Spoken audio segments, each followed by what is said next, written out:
On the Pleasure Beach, one can travel on a splendid scenic railway through a miniature fairyland. I rode the UK's most unique roller coaster, one of its kind, certainly in the UK. There are only a handful of these roller coasters left on Earth. A handful of roller coasters that are still controlled by a human. No computers, no automation, no automated brakes. Just one person sitting on the ride, controlling the ride, and whether it stops. And one of these precious few, 6 worldwide, is here in the UK.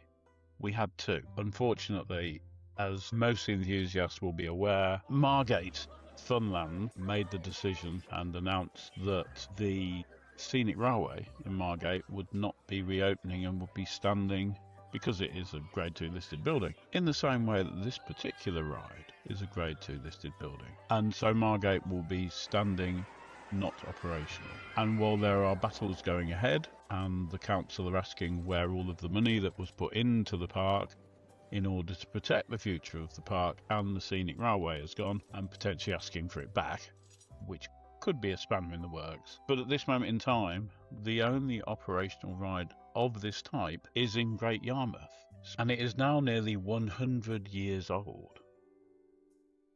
And it's still running the same way it has always run. But this ride was not built for the UK, was not built for Great Yarmouth. It was built to impress the entire world. The origin of Great Yarmouth's Big Dipper. So in 1931, Pat Collins and his son John were looking for a major new attraction. They'd previously had a scenic railway. They'd had a scenic railway, it had burnt down, and then the scenic railway, they had leased a scenic railway and that lease was up, so they were looking for a major new attraction. And as part of that, they travelled around, including Paris, to the Colonial Exhibition in Paris in 1929. And amongst the attractions there was an entire amusement park, and the largest ride in this amusement park was the scenic railway, and that was operated by a German showman called Hugo Haase. I apologise, not to Mr. Haase, who presumably by this point is quite dead, but to my pronunciation of the German language. So, when the exhibition closed, Pat bought the scenic railway from the Paris exhibition. So it was dismantled. Not an easy job even back then, although back then would seem to have been built with the idea that one day they might be dismantled and rearranged somewhere else. So it was shipped across from Paris to the UK, and then it was rebuilt in Great Yarmouth, and it opened to the public on the 14th of May, 1932. But of course, as an age of the coaster, 1929, which would have made it probably one of the last of that initial run of scenic railways. So the original look, it originally, like many scenic railways, had historic mountain images and reliefs.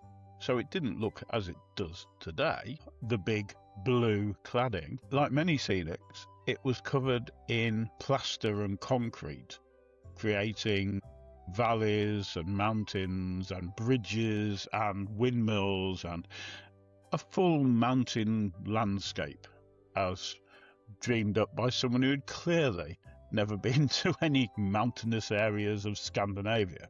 But over time, that theming disappeared. Possibly it was difficult to maintain. Scenic railways were no longer a huge draw as the modern roller coaster age came into being in the 1920s onwards in the UK. So that went to a point where then the mountains were painted on for a amount of years, and certainly that was still happening in the 70s. And then we had the colour scheme we have today, which made it a big blue. So the track, bit of detail, the track is almost 1 kilometre long and is 70 foot tall at its highest. Well, I think it's 69 foot tall at its highest.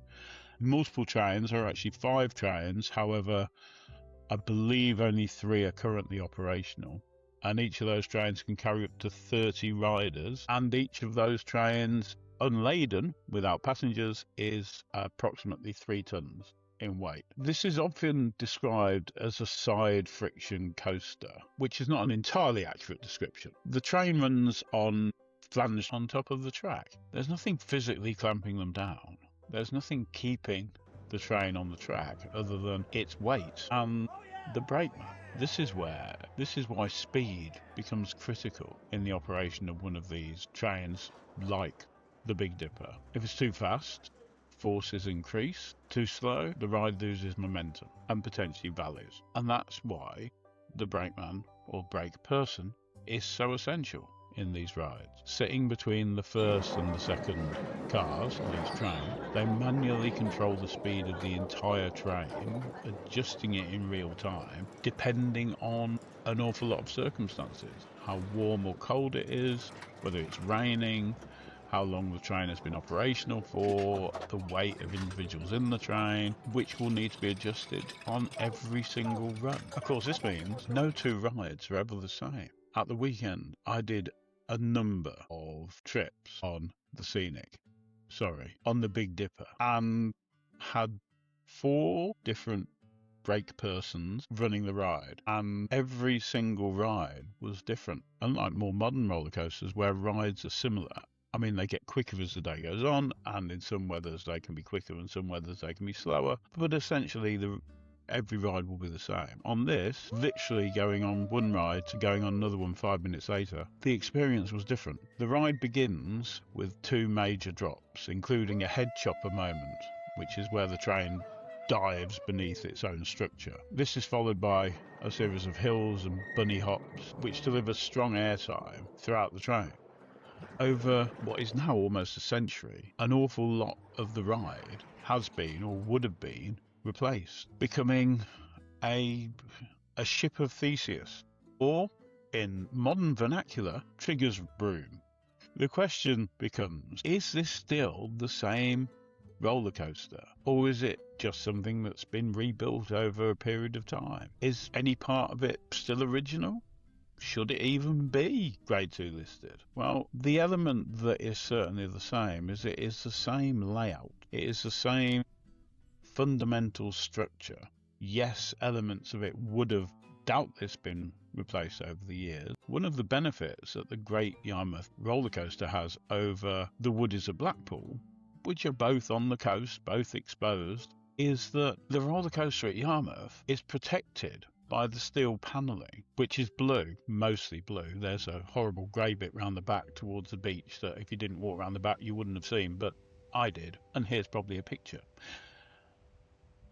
That certainly must help protect the structure from a lot of the elements. Not all of it, and some of it is still exposed when it comes out from underneath its shell, but it must help prolong the wood, because it is a woody, despite the fact it has a steel shell enclosure. Today it's recognised as an Ace Coaster Classic, one of only a small number of scenic railways worldwide to receive that status, and it remains one of the most popular attractions at Great Yarmouth Pleasure Beach, largely, of course, because there's nothing else quite like it. There's nothing else now quite like it, either in the beach or beyond. Unless you go, I think the next closest operating with a brake person is Tivoli in Europe, I think. If I'm wrong, I apologise. Please tell me in the comments below. So, the roller coaster was built for an exhibition in Paris in the 1920s, transported across the sea